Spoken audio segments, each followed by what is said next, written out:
You again back to your songwriting. You've got the EP that's ready now. Have you got what your plans for that? Are you planning to release it yourself? We've already had interest from promotional management companies, Animal Farm from pursue us once they've heard our EP.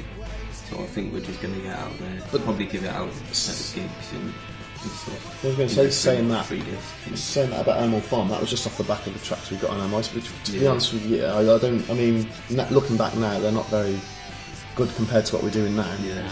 And going back a while now, isn't it?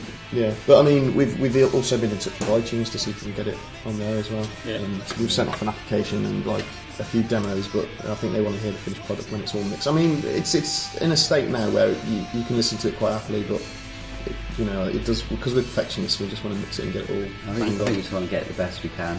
I mean, we're not saying it's going to be perfect, because there's no way we could really make a perfect album. I don't think we really wanted to, because then there's no point really sending it off. Don't want it too but we just wanted something the best of our ability, and I think we've been quite surprised actually the quality we've got from it. So I think me speaking to one, I'm quite proud to actually be able to send it off and say, yeah, this is our sound right today. Just trying to get it to the point of perfection that's reasonable. Because I suppose at some point you have to say, in 10 years you could always look back and say, but just change that one. Yeah, I think you always do. I think even now, when I put a lead part down the song, I look back and think, I probably add something to that. And I think, but will I overkill? Is it overkill or what? But we don't want it to sound too robotic either. We don't want it to be, sound like we've done it all on computer or something. We want to have it some sort of live feel. Yeah, we have actually started recording with a view to getting a sort of live energy to it, and I mean it's actually really working really well. Yeah, some songs really do jump out at you. I think because we was there yesterday, and I was quite surprised with the song we did yesterday. It's still got that feel, even though we're doing it like in a room and stuff like that in a computer. It feels like it's on stage. It's raw, very raw, isn't it? It's quite raw. Can't wait to hear it. Yeah. Can't wait to hear it. Send you a signed copy. I'll be keeping that locked away in the cupboard for future reference. eBay it in about 10 years. The type of band you are, being mostly or wholly an originals band, a lot of bands out there in Telford and to be honest all around the country struggle to get gigs. There's a lot of the pubs they're only ever interested in booking a covers band, and you find you have to really put yourselves out there to get the gigs as an originals band. I wouldn't say. I mean, it hasn't been any harder than we'd expected. I mean, most of the time it is just messaging venues, and a lot of the time venues are just willing to sort of come along and play a gig. I mean, more like live music based venues. But the main trouble is like when you start travelling out of town, when you go to places like Leeds and stuff like that, they're a bit more. They want it. A lot of people in. I mean, that's very difficult in itself because you live in a town like Telford. Now you're going to get about 20 people to come and watch your gig in Leeds. It's just not going to happen. So, but you have to.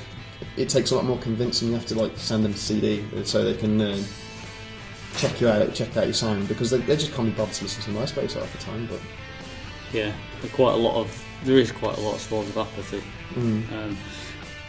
What I've noticed is that Telford, for what's a relatively small town, does seem to have quite a large musical community though. I know just from, as I mentioned in other interviews, that just our website, Telford Rocks, we've got somewhere in the region of 160 bands registered, over 200 venues. But it seems to be the same bands over and over that take the bulk of the gigs.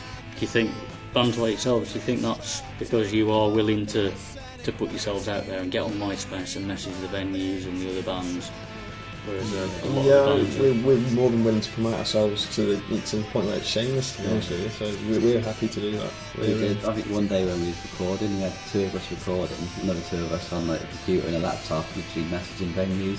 We messaged about 15 venues in about an hour, just saying you got any gigs and stuff like that. It's just thinking and ringing up places and or just asking friends who've got own places and stuff if we can.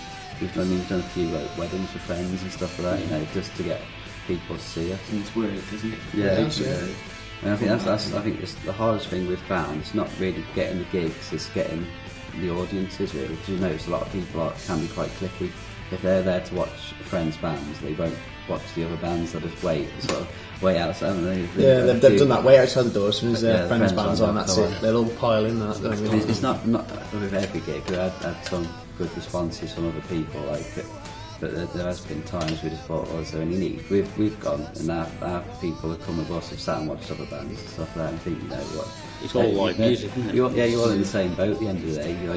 You try and help each other out, but yeah, I think that's been the hardest thing really, trying to convert people over to us, come and listen. Do you have a favourite local band at the moment? I think we've played with a few good bands. Long Lines, I think we've played them a few times. I think Nice bunch of lads. Yeah. They're from Shrewsbury. Yeah. That's fun. We do the surrounding area. Yeah, it's not too far away. It's just called Telford Rocks. They can't retitle it now.